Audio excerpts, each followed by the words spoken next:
అసలు వైఎస్ఆర్ కాంగ్రెస్ పార్టీ ఏ విధంగా స్మగ్లర్కి సీట్ ఇచ్చుద్దమ్మా? చిత్తూరులో కంటెస్ట్ చేసిన అతను ఎవరతను? విజయానందరెడ్డి అనే అతనికి సీట్ ఇచ్చాడు. ఓడిచ్చారులే ప్రజలు, అది వేరే విషయం. ఇప్పుడు నీకు మచ్చుకి కొంతమంది పేర్లు చదువుతా వరుస పెట్టి, ఈ కొల్లం గంగిరెడ్డి మీద 27 కేసులు ఉన్నాయి. ఎన్ని కేసులు? 27 విజయానందరెడ్డి ఇప్పుడు ఈ అసెంబ్లీ క్యాండిడేట్.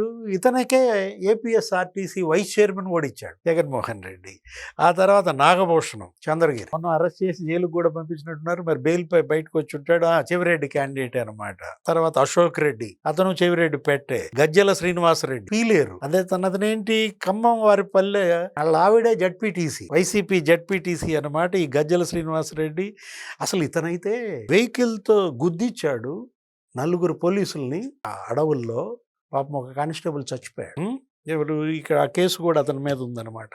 అట్లాగే ముద్ద వెంకట సుబ్బారెడ్డి, ఇతను ఇక్కడ పుల్లంపేట అనమాట, రైల్వే కోడూరు నియోజకవర్గం. నెక్స్ట్ చీకంపల్లి నాగేశ్వర్ రెడ్డి, ఇతను అవినాష్ రెడ్డి క్యాండిడేట్. ఎవరు అసలు? అటు చెవిరెడ్డి భాస్కర్ రెడ్డి, ఇటు మిథున్ రెడ్డి, పెద్దిరెడ్డి, లేకపోతే ఇంకా ఇతను ఎంపీటీసీ ఒకడు ఉన్నాడు అభినవ్, ఆ పెద్దిరెడ్డి మనిషి అతను. వీళ్ళందరూ అనేక మందిపై వీళ్ళపై పీడీ కేసులు ఉన్నాయి. లేకపోతే ఇతను కొంతమందిని అరెస్ట్ చేశారు, జైల్లో పెట్టారు, మళ్ళీ బెయిల్ పై బయటకు వచ్చారు. మొత్తానికి ఇప్పుడు ఈ డాక్యుమెంటరీ దెబ్బకి నీకు ఇంకోసారి రెడ్ శాండల్, జగన్మోహన్ రెడ్డి, పెద్దిరెడ్డి, చెవిరెడ్డి వీళ్ళకు ఉన్నటువంటి సంబంధాలు మళ్ళా బాగా భారీ ఎత్తున ఎక్స్పోజ్ అయ్యాయి. The king of sandalwood, the hunt for India's forest killer. ఎవరు కింగ్ ఆఫ్ శాండల్వుడ్? ఎవరు?